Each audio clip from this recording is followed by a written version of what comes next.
Interagency Humanitarian Contingent. Langin nito nga makatulong sa mga biktima ng lindol sa nasabing bansa. Si JM Pineda ng PTV sa Balitang Pambansa Live. JM?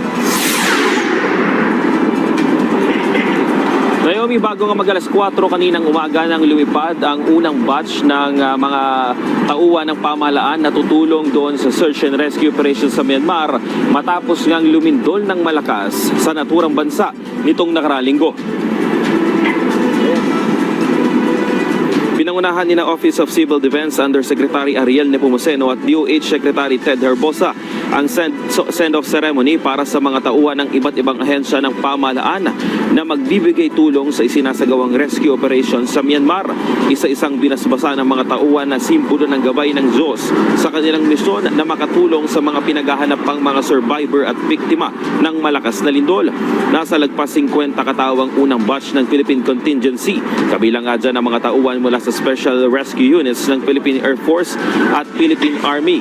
Kasama din ang mga tauhan ng Bureau of Fire Protection, MMDA, Office of Civil Defense, Department of Environment and Natural Resources at iba pang mga pribadong kumpanya. Kasama rin sa paglipad ang Philippine Emergency Medical Team ng DOH para tiyakin ang kaligtasan ng mga personnel sa loob ng aircraft. Binubuo ito ng mga medical experts at mga doktor na titingin sa kalusugan ng mga tauhan. Biyernes nga nagtamaan ng 7.7 magnitude na lindol ang bansa na ikinasira ng mga infrastruktura, ikinamatay ng libo-libong residente at pagkawala ng mga tao. May mga Pinoy din namang nadamay sa malakas na lindol, kabilang nga dyan ang ilang mga nawalang individual na inireport ng Department of Foreign Affairs. Sa kabila naman ng banta sa kaligtasan ng buhay ng contingency, buo ang loob ng Contingent Commander ng Pilipinas na magagawa ang misyon na makatulong sa mga nangangailangan. Consideration natin security, ino-consider po natin yon.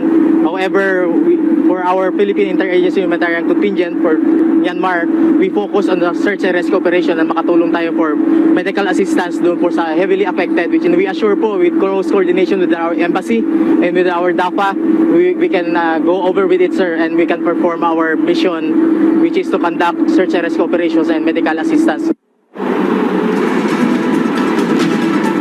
Handa rin umano ang mga ipinadang tauhan sa mga komplikadong misyon sa Myanmar. Binigang din naman ng OCD ang mga bagay o misyon na dapat gampanan ng Pilipinas sa malawakang rescue operation sa Myanmar.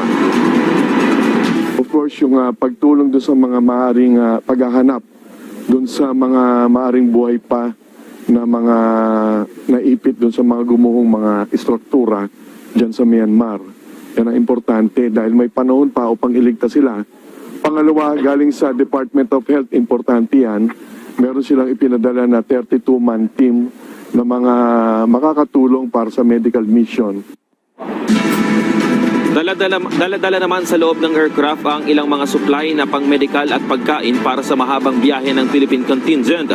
Inaasahan nga na aabot sa 7 oras ang kanilang biyahe bago makarating sa bansang Myanmar. Naomi, bukas nga inaasahan din na nalilipad yung pangalawang batch ng Philippine Interagency Humanitarian Contingent na binubuo yan ng 33 na mga tauhan ng iba't ibang ahensya ng pamahalaan. Yan muna ang latest. Balik sa iyo, Naomi. Maraming salamat.